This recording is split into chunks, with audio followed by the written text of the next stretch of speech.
The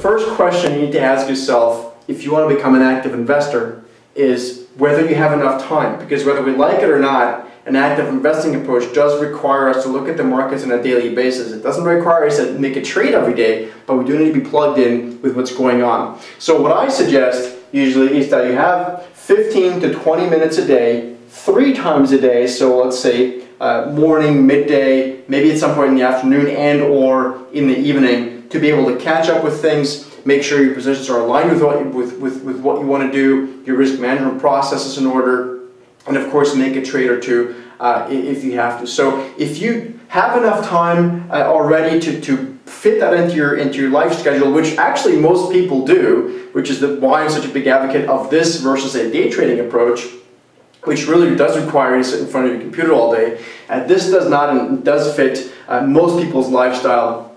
So if you have that availability, by all means go ahead and trade. If you don't, wait a little bit more until your life gets to the point where you can fit that in before starting to actively invest. Alright guys, the other thing you need to consider if you want to become an active investor is whether you are distraction free. Because whether we like it or not here too, active investing does require us to have a fairly calm mind. So if you are at a point in your life, life throws things at you, whether it's personal, something in your personal life or in your profession, whether it's maybe a new job or you're in a new childbirth or something entirely different. Those are things in your life that kind of take your focus away from your daily routine, and it can cause stress. Like moving is another one. Moving, homes or towns or countries. It certainly can be very much distracting. So those are the times in your life you want to take a step back from an active investing approach, which is actually another whole reason why I'm such a big advocate of this approach. Not only is it extremely profitable and we can fit it into our lives for the most part, but when we don't have time, we actually do have the luxury of taking a step back from it. We'll just then go in, maybe buy a mutual fund or a sector ETF or something that we like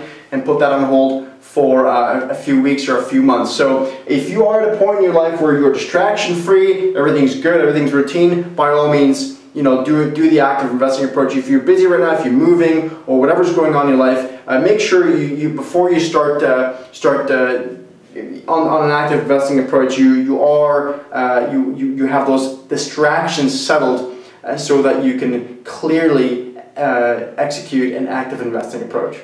The third question I think you should ask yourself before you become an active investor is whether or not you have enough money, right?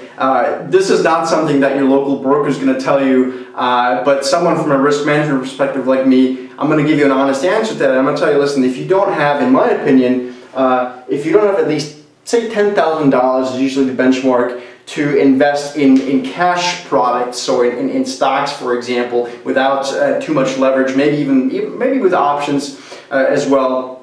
But roughly that is the amount of money that you can start with without taking excessive risk. So let's say you're a stock investor, and you have $10,000. You can put $1,000 into 5 or 6 positions and still have enough cash left to do stuff with. If you trade only with $5,000, you really need to start trading leverage. Maybe then you end up trading Forex and all these things that have an extraordinary amount of leverage or have the potential to have a lot of leverage. So it's better to start conservative when you start, right? I think that's the extremely important point to make here. And it's a misconception about risk. A lot of the really wealthy people actually risk a lot less capital in a percentage of their entire net worth than most people do, just because they have that much more money, which is why they tend to have more conservative or less drawdowns in their account. So make sure you have enough money. You don't have to have hundreds of thousands of dollars, but I think $10,000 is a benchmark that I like to tell people from a risk management point of view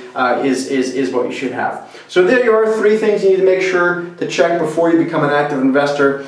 Make sure you have enough time, 45 to 50, 60 minutes a day. Make sure you are distraction free in your life at the time when you do this. and make sure you have enough money. Don't try to trade with a $1,000 account. It's just going to lead you to take on too much risk. Hope this helps, guys. Please like the video, subscribe to my channel, and I'd love to hear from you how you are coming along with these 3 points.